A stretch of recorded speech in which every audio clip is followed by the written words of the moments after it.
Hi friends, ഞാൻ ഇന്ദു. ഇബ കളക്ഷൻ്റെ പുതിയൊരു വീഡിയോയിലേക്ക് സ്വാഗതം.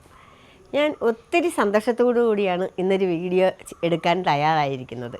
കാരണം എൻ്റെ ഒരു കാറ്റ്ലിയ ചെടി ഫ്ലവർ ചെയ്തിട്ടുണ്ട്. ആ ചെടി ഇപ്പോൾ രണ്ടാമത്തെ പ്രാവശ്യമാണ് എനിക്ക് ഫ്ലവർ ചെയ്യുന്നത്. ഞാൻ ആദ്യത്തെ പ്രാവശ്യം ഫ്ലവർ ചെയ്ത സമയത്ത് ഞാൻ നാട്ടിലില്ലായിരുന്നു.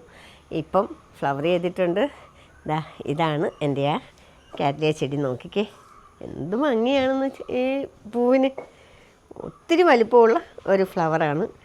നല്ല ക്രീം കളറാണ് അതിൻ്റെ നടുക്കത്തെ ഇതളില്ലേ, നമ്മൾ ലിപ്പെന്ന് പറയുന്നത്, ആ സംഭവത്തിന് വയലറ്റ് കളറാണ്. അതിൻ്റെ അറ്റത്തോട്ട് വരുമ്പോൾ നല്ല യെല്ലോ കളറുണ്ട്.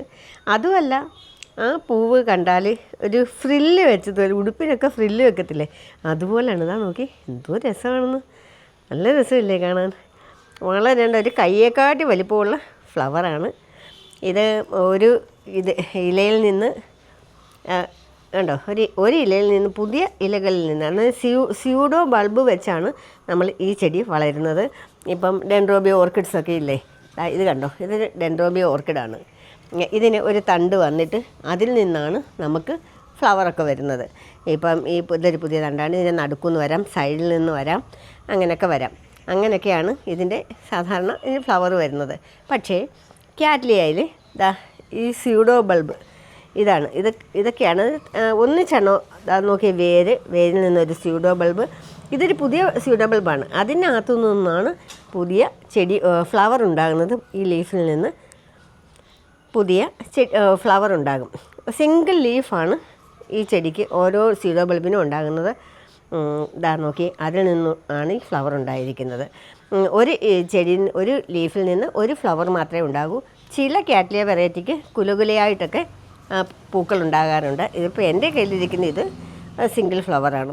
ഏകദേശം ഒരു 2 ആഴ്ച വെള്ളമൊന്നും മഴയൊന്നും കൊള്ളാതെ വെക്കാമെങ്കിൽ ഒരു 2 ആഴ്ചയോളം സമയം ഇത് വിടർന്ന് നിൽക്കും.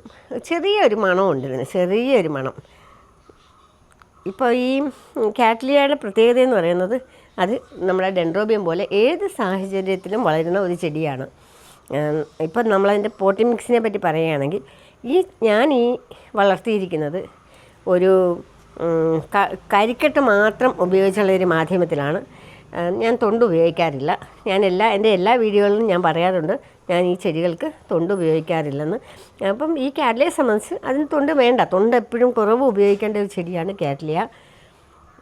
പിന്നെ ഇത് ഉപയോഗിച്ചിരിക്കുന്ന പോട്ട് കണ്ടില്ലേ, ചെറിയ വിസ്താരമുള്ള പൊക്കം കുറഞ്ഞ ഒരു ചെടിച്ചട്ടിയാണ് കാറ്റ്ലിയയ്ക്ക് വളർത്താൻ ഏറ്റവും നല്ലത്. നമ്മൾ ഓർക്കിഡിനൊക്കെ ഉപയോഗിക്കുന്ന നല്ല പൊക്കമുള്ള നിറയെ ഹോളുള്ള ചെടിച്ചട്ടിയെക്കാട്ടി കുറച്ചുകൂടെ ബെറ്റർ ഇങ്ങനെ പരന്ന ചെടിച്ചട്ടിയാണ്. അടുത്തത് വാട്ടറിങ് ആണ്. നമ്മൾ ഡെൻഡ്രോബിയ ഓർക്കിഡിന് നമ്മൾ എല്ലാ പ്രാവശ്യവും ഡെൻഡ്രോബിയ ഓർക്കിഡ്സിന് നമ്മൾ ഡെയിലി വെള്ളം ഒഴിക്കാറുണ്ട്. പ്രത്യേകിച്ച് ചൂട് സമയമാണെങ്കിൽ 2 നേരം വെള്ളം ഒഴിക്കാറുണ്ട്. പക്ഷേ കാറ്റ്ലിയയ്ക്ക് അതിൻ്റെ ആവശ്യമില്ല. ഇതൊരു സ്യൂഡോ ബൾബാണെന്ന് പറഞ്ഞില്ലേ, ഈ സ്യൂഡോ ബൾബ് കണ്ടില്ലേ, ഇതാണ് സ്യൂഡോ ബൾബ്. ഇത് വെള്ളം നിറച്ച് വെച്ചിരിക്കുന്ന, അത് അബ്സോർബ് ചെയ്തിട്ട് അത് വെള്ളം കൊണ്ട് നിറയുന്ന ഒരു സംഭവമാണ് ഈ സ്യൂഡോ ബൾബ്. അപ്പോൾ എന്നും വെള്ളം ഒഴിച്ചാൽ ഈ ചെടി ചീഞ്ഞു പോകാൻ സാധ്യതയുണ്ട്.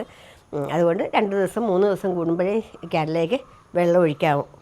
ഇത് സാധാരണ എൻ്റെ കയ്യിലിരിക്കുന്ന ഇത് സാധാരണ ഉള്ള ഒരു പ്ലാന്റാണ്. ഇതിൻ്റെ മിനിയേച്ചർ വെറൈറ്റി ഇപ്പോൾ ഇറങ്ങിയിട്ടുണ്ട്. അത്യാവശ്യം കോസ്റ്റ്ലി ആയിട്ടുള്ള ചെടി തന്നെയാണിത്. എൻ്റെ ഈ ചെടിച്ചട്ടി നിറഞ്ഞായിരുന്നു ഈ ചെടി നിന്നിരുന്നത്. ഇപ്പോൾ കുറച്ച് ഫുള്ളായിട്ട് വളർന്നിരുന്നു. അപ്പോൾ ഞാൻ കുറച്ച് തൈയൊക്കെ സ്യൂഡോ ബൾബ്സൊക്കെ എടുത്ത് മാറ്റി പുതിയ ചെടിയായിട്ട് വളർത്തിയിട്ടുണ്ട്. നമ്മൾ എല്ലാ വർഷവും ഇത് ഇങ്ങനെ പിരിച്ച് നടേണ്ട കാര്യമില്ല. കാരണം ഈ ചെടിച്ചട്ടി നിറഞ്ഞു കഴിയുമ്പോൾ മാത്രമാണ് ഇത് ഇളക്കി മാറ്റേണ്ടത്. അതുമല്ല, ഇത് നിറഞ്ഞു നിന്നാൽ വളരെ ഭംഗിയുമാണ്, നല്ല രസമാണ് ഈ ചെടി കാണാൻ തന്നെ. കേട്ടോ, നല്ല രസമില്ലേ ഓരോ ഇലയും. പക്ഷെ നമ്മൾ ശ്രദ്ധിച്ചില്ലെങ്കിൽ ഈ ചെടി ചീഞ്ഞു പോകാനുള്ള സാധ്യത കൂടുതലാണ്. കാരണം എൻ്റെ കയ്യിൽ ഈ ഓരോ സ്യൂഡോ ബൾബിൽ നിന്നും സത്യത്തിൽ മൊട്ട് വന്നിട്ടുണ്ടായിരുന്നു. എനിക്ക് ഈ പൂവിൽ എവിടെ നിന്നാണ് പൂ വരുന്നതെന്ന് അറിയാൻ വയ്യാതെ പോയതാണ്. കണ്ട്, ഇതൊരു സ്യൂഡോ ബൾബാണ്. ഇവിടെ നിന്നൊരു പൂ മൊട്ടായിരുന്നിരിക്കാം, അത് ചീഞ്ഞു പോയിട്ടുണ്ട്. ഇവിടുന്ന് വന്നത് അത് ചീഞ്ഞു പോയിട്ടുണ്ട്. എന്തോ ഭാഗ്യത്തിന് ഇത് നമുക്ക് പിടിച്ചു കിട്ടി. പിന്നെ ഈ ചെടിയുടെ ലൈറ്റിനെ പറ്റി പറഞ്ഞാൽ ഡെൻഡ്രോബി ഓർക്കിഡ് പോലെ നമുക്ക് നല്ല വെയിലത്ത് വെക്കാവുന്ന ഒരു ചെടിയല്ല ഇത്. അങ്ങനെ നല്ല വെയിലത്ത് വെച്ചാൽ ഇതിൻ്റെ ലീഫൊക്കെ അങ്ങ് പൊള്ളിപ്പോകും, അങ്ങനെ കുമ്പള വന്നിട്ട് അതങ്ങ് ചീഞ്ഞു പോകും. അപ്പോൾ ഇത് നല്ല ലൈറ്റ് വേണം താനും, എന്നാൽ കത്തുന്ന സൂര്യപ്രകാശം വേണ്ട ഇതിന്. നല്ല ബ്രൈറ്റായിട്ടുള്ള ഒരു സ്ഥലത്ത് ഇതിനെ തൂക്കിയിടുന്നതാണ് ഏറ്റവും നല്ലത്.